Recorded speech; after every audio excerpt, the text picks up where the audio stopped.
when I was in DC, I got my associate's degree, and I was like, oh, this is gonna be great. I have a degree. It'll be so easy to get a job. And with DC being so competitive, you know, all the universities in town. So basically, the atmosphere is very competitive. So it took me about 4 to 5 months to find a job. But when I finally did, I was with that company the whole time we were there.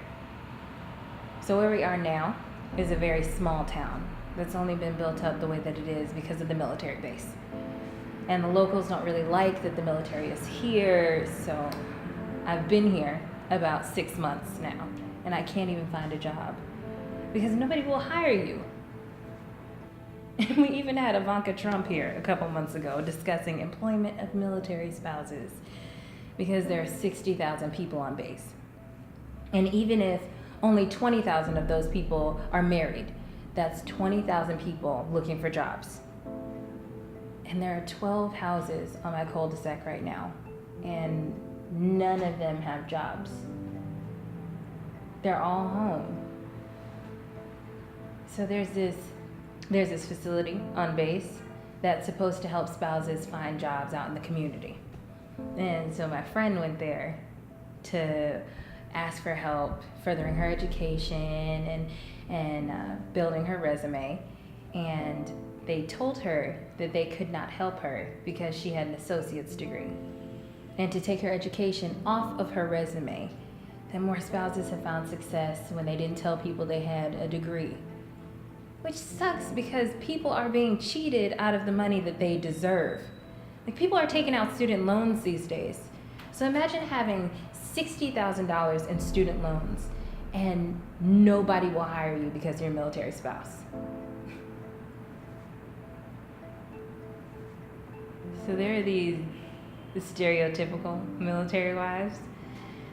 So where we are now, our neighbors are Marines, so they know nothing about the Coast Guard, which is interesting because my neighbor is an E2.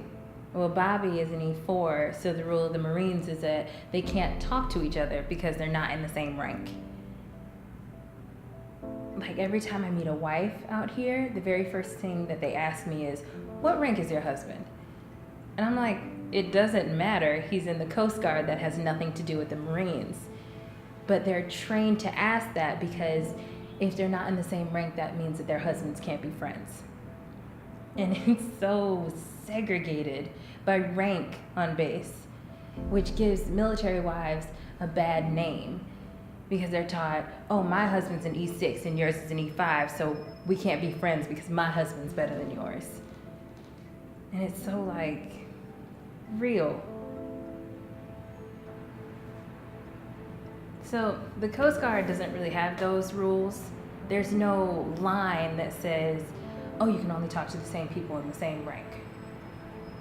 So Bobby talks to his chiefs, his commanding chiefs, his officers, and we go out with the people that he works with and we make friends that way.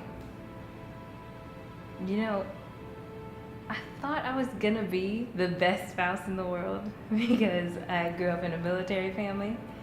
And then when we got married, I was like, wow, I know nothing about the Coast Guard. It's totally different than the other branches. It's a whole new world for me.